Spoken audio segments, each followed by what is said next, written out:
Hi, is me Prince. എല്ലാവർക്കും black W ചാനലിൻ്റെ പുതിയ വീഡിയോയിലേക്ക് സ്വാഗതം. എന്തുണ്ട് വിശേഷങ്ങൾ? എല്ലാവർക്കും സുഖമല്ലേ? എല്ലാവരും ഹാപ്പിയല്ലേ? ഹാപ്പി ആയിട്ടിരിക്കുക. Anything happy life has to go on always പോസിറ്റീവായി. രേഖാചിത്രം, ആസിഫ് അലിയുടെ പുതിയ ചിത്രം.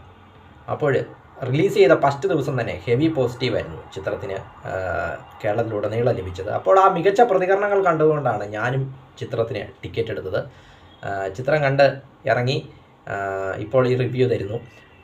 അപ്പോൾ ഫസ്റ്റ് ഓഫ് ഓൾ 2025 മലയാള സിനിമയ്ക്ക് വെരി ഗുഡ് സ്റ്റാർട്ടെന്ന് തന്നെ പറയാം. കാരണം 2024 വീണ്ടും ആവർത്തിക്കുമെന്നാണ് എനിക്ക് തോന്നുന്നത്.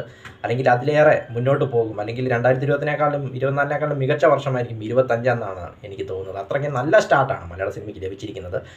രേഖാചിത്രം എന്താ പറയുന്നത്, അടിപൊളി സിനിമയെന്ന് തന്നെ പറയാം. നല്ലൊരു സ്ക്രീൻ പ്ലേയും നല്ല സസ്പെൻസ്, ഒരു ത്രില്ലർ, അല്ലെങ്കിൽ ഇങ്ങനെ അടുത്ത എന്താണെന്ന് നമ്മളെ ഇങ്ങനെ തിയേറ്ററിൽ പിടിച്ചിരുത്തിയാണ്. കാരണം നമുക്കൊരു ഗസ്സിങ് ഉണ്ടാവും, അല്ലെങ്കിൽ ഇതിങ്ങനെ ആയിരിക്കും വരാൻ പോകുന്നത്. അതൊന്നും തരാത്ത രീതിയിൽ അടുത്ത സീൻ എന്താണെന്ന് പോലും നമുക്ക് വ്യക്തമാകാത്ത, അല്ലെങ്കിൽ നമുക്ക് ആലോചിക്കാൻ പറ്റാത്ത രീതിയിലുള്ളൊരു സ്ക്രീൻ പ്ലേയും അതിനനുസരിച്ചുള്ളൊരു കഥയും എല്ലാം കൊണ്ടും നല്ലൊരു അടിപൊളി സിനിമയായിട്ടാണ് 2025 ആസിഫ് അലി വന്നിരിക്കുന്നതെന്ന് പറയാം. ഇതിൻ്റെ സംവിധായകൻ ജോഫിൻ ടി ചാക്കോ. ഇതിൻ്റെ സംവിധായകൻ ജോഫിൻ ടി ചാക്കോയെക്കുറിച്ച് നോക്കുമ്പോൾ അദ്ദേഹത്തിൻ്റെ രണ്ടാമത്തെ സിനിമയാണിത്. ആദ്യത്തെ സിനിമ പ്രീസ്റ്റ് 2001 മമ്മൂട്ടി നായകനായ ചിത്രം, മമ്മൂക്ക നായകനായ ചിത്രമായിരുന്നു 2001. രണ്ടാമത്തെ ചിത്രമാണിത്. നല്ല അടിപൊളി ഡയറക്ടർ, അല്ലെങ്കിൽ നല്ല അടിപൊളി ഡയറക്റ്റിംഗ് എന്ന് തന്നെ പറയാം. നല്ല മികച്ച രീതിയിൽ അദ്ദേഹം ഈ സിനിമ എടുത്തിട്ടുണ്ട്. കാരണം തുടക്കം മുതൽ അവസാനം വരെ ഫസ്റ്റ് ഹാപ്പെന്നും സെക്കൻഡ് ഹാപ്പെന്നും വേർതിരിച്ചാൽ പോലും ഒരിടത്തും ലാഗില്ലാത്ത രീതിയിൽ ആദ്യം തൊട്ട് അവസാനം വരെ പ്രേക്ഷകനെ അങ്ങനെ തിയേറ്ററിൽ പിടിച്ചിരുത്തുക എന്ന് പറയുന്ന ചില്ലറ കാര്യമല്ല. ലാഗില്ലാത്ത രീതിയിൽ അദ്ദേഹം ആ കഥയെ അവിടെ അവതരിപ്പിച്ചു. അല്ലെങ്കിൽ തനിക്ക് പ്രേക്ഷകനോട് പറയാനുള്ളത് അദ്ദേഹം അവിടെ എടുത്തു വെച്ചു എന്ന് പറയാം. ജോഫിൻ ടി ചാക്കോ, അദ്ദേഹത്തിന് ഒരു സല്യൂട്ട്. നല്ല അടിപൊളി ഒരു മലയാള സിനിമ എടുത്തിരിക്കുന്നു. അല്ലെങ്കിൽ ഇങ്ങനെയുമൊക്കെ സംഭവിക്കുമോ, നമ്മുടെ കൊച്ചു കേരളത്തിൽ ഇങ്ങനെയുമൊക്കെ നടക്കുമോ എന്ന രീതിയിലുള്ളൊരു, അല്ലെങ്കിൽ ഇങ്ങനെയൊക്കെ സംഭവിക്കുമോ എന്ന രീതിയിൽ നമ്മളെ ആ കഥ എടുത്തിട്ട് നമ്മളെ അത് വിശ്വസിപ്പിച്ച് അവസാനം നമ്മളെ അതിലേക്ക് ഇൻവോൾവ് ചെയ്യിപ്പിച്ച് ആ ഒരു കഥ വഴിത്തിരിവാകുന്നു, അല്ലെങ്കിൽ അതിനെ കണ്ടുപിടിക്കുന്നു, കേസന്വേഷണങ്ങൾ നടത്തുന്നു, അവസാനം അതിനെ പ്രതിയെ കണ്ടെത്തുന്നു എന്നൊക്കെ പറയുന്ന അല്ലെങ്കിൽ എങ്ങനെയാണ് ഈ കഥ, അല്ലെങ്കിൽ എങ്ങനെയാണ് ഈ കേസ് അന്വേഷിക്കുന്നത്, ഒരെത്തും പിടിയുമില്ലാത്ത രീതിയിലുള്ളൊരു സ്ക്രീൻ പ്ലേയും കാര്യങ്ങളും. ഇതിൻ്റെ സ്ക്രീൻ പ്ലേ അല്ലെങ്കിൽ തിരക്കഥ തയ്യാറാക്കിയിരിക്കുന്നത് 2 പേരാണ്. രാമു സുനിലും ജോൺ മന്ത്രിക്കലും ചേർന്നാണ് ഇതിൻ്റെ തിരക്കഥ തയ്യാറാക്കിയിരിക്കുന്നത്.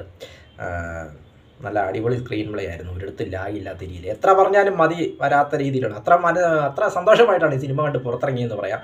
കാരണം ഇങ്ങനെയൊക്കെ സിനിമ എടുക്കാൻ പറ്റുമോ എന്നുള്ളതാണ്, അല്ലെങ്കിൽ ഇങ്ങനെയുമൊക്കെ നടക്കുമോ എന്ന രീതിയിലാണ് നമ്മളും ചിന്തിച്ചു പോകുന്ന അതിൻ്റെ രീതിയിലുള്ളൊരു പ്രസൻറ്റേഷനാണ് സിനിമ ഫുള്ള് നമുക്ക് കാണുവാനായിട്ട് സാധിക്കുന്നത്.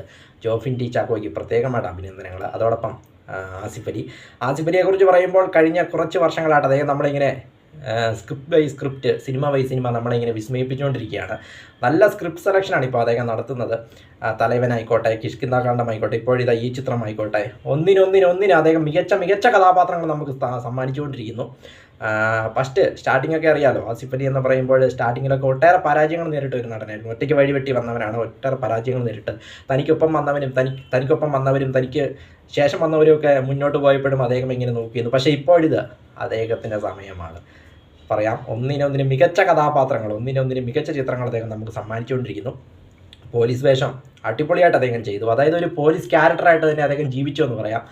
കാരണം ഒരു കേസ് അന്വേഷിക്കുന്ന ഒരു പോലീസ് ഉദ്യോഗസ്ഥൻ, അദ്ദേഹത്തിൻ്റെ മാനസികാവസ്ഥ എങ്ങനെയായിരിക്കും, അല്ലെങ്കിൽ അദ്ദേഹത്തിൻ്റെ ആ ഒരു ഇതെങ്ങനെയായിരിക്കും എന്ന രീതിയിൽ ആ ഫേസ് എക്സ്പ്രഷനും കാര്യങ്ങളും ഒക്കെ അദ്ദേഹം വളരെ മനോഹരമായിട്ട്, എങ്ങനെയാണോ ഒരു പോലീസുകാരൻ ബിഹേവ് ചെയ്യുന്നത് ആ രീതിയിലുള്ളൊരു ക്യാരക്ടറായിട്ട് അദ്ദേഹം ജീവിക്കുകയായിരുന്നു.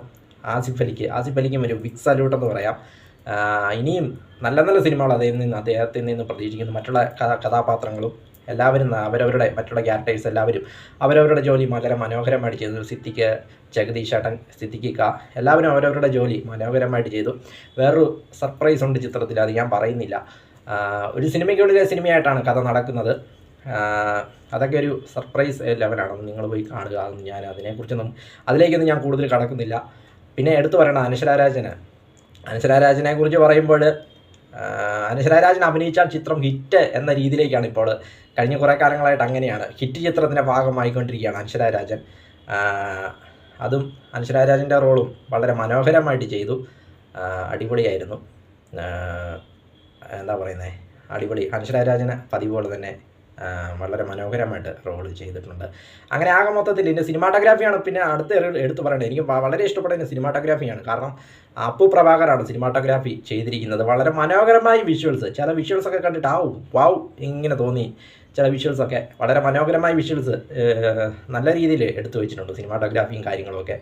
ആകെ മൊത്തത്തിൽ അടിപൊളി സിനിമയായിട്ടാണ് എനിക്ക് തോന്നിയത്. പ്രത്യേകിച്ച് ഇതിൻ്റെ കഥയും ആ കഥ മുന്നോട്ട് പോകുന്ന രീതികളും അതിൻ്റെ എത്തിലേക്ക് അല്ലെങ്കിൽ കഥയുടെ അവസാനത്തിലേക്ക് എത്തുന്നതും ക്ലൈമാക്സിലേക്ക് എത്തുന്നതും എല്ലാം വളരെ മനോഹരമായിട്ട് തിയേറ്ററിൽ ഒരു ലാഗുമില്ലാതെ നമ്മളെ ഇങ്ങനെ പിടിച്ചിരുത്തുന്നു സിനിമ.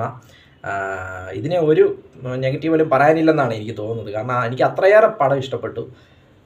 വളരെ മികച്ച ഒരു സിനിമയായിരുന്നു, വളരെ സൂപ്പർ ഒരു സിനിമയായിരുന്നു രേഖാചിത്രം എന്നത്. വീഡിയോ ഇഷ്ടപ്പെട്ടാൽ ലൈക്ക് ചെയ്യുക, ഷെയർ ചെയ്യുക, കമൻറ്റ് ചെയ്യുക, സബ്സ്ക്രൈബ് ചെയ്യുക. വീണ്ടും പുതിയ വീഡിയോയിൽ കാണാം. അതുവരേക്കും ടേക്ക് കെയർ, ബൈ.